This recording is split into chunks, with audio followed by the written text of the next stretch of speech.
रुद्राक्ष सिर्फ माला नहीं, यह एक बायो इलेक्ट्रिक डिवाइस है। जब भी हम रुद्राक्ष का नाम सुनते हैं तो हमारे मन में भगवान शिव, पूजा और साधु संतों की तस्वीर आ जाती है। लेकिन क्या आप जानते हैं कि साइंस की नज़र से रुद्राक्ष बहुत खास माना जाता है। रुद्राक्ष असल में एक पवित्र बीज होता है जो एक खास पेड़ से मिलता है, जिसे इलाइयोकार्पस गैनिट्रस कहा जाता है। यह पेड़ मुख्य रूप से नेपाल, इंडिया और इंडोनेशिया जैसे देशों में पाया जाता है। अब सवाल ये है कि इसे बायो इलेक्ट्रिक डिवाइस क्यों कहते हैं।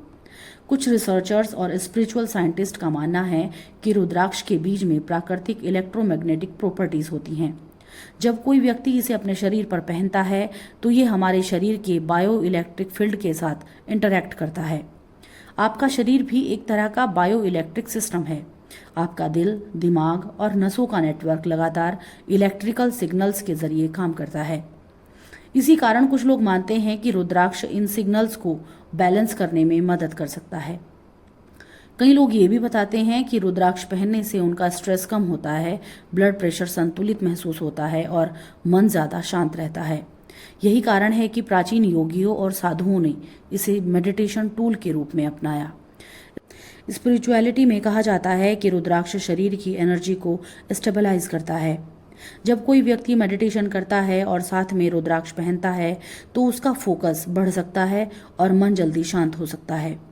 रुद्राक्ष के बीज पर जो प्राकृतिक रेखाएं होती हैं उसे मुखी कहा गया है, जैसे एक मुखी, पांच मुखी, सात मुखी आदि।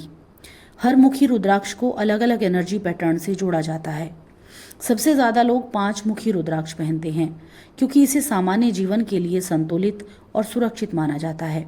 लेकिन एक बात समझना बहुत जरूरी है, रुद्राक्ष कोई जादुई वस्तु नहीं है जो आपकी जिंदगी को तुरंत बदल दे। असल में एक सपोर्टिंग टूल की तरह काम कर सकता है जो मेडिटेशन, पॉजिटिव थिंकिंग और स्पिरिचुअल डिसिप्लिन के साथ मिलकर बेहतर असर दिखाता है। शायद इसी वजह से हजारों साल पहले हमारे ऋषियों ने इसे सिर्फ आस्था से नहीं बल्कि अनुभव और अवलोकन यानी ऑब्जर्वेशन के आधार पर अपनाया था।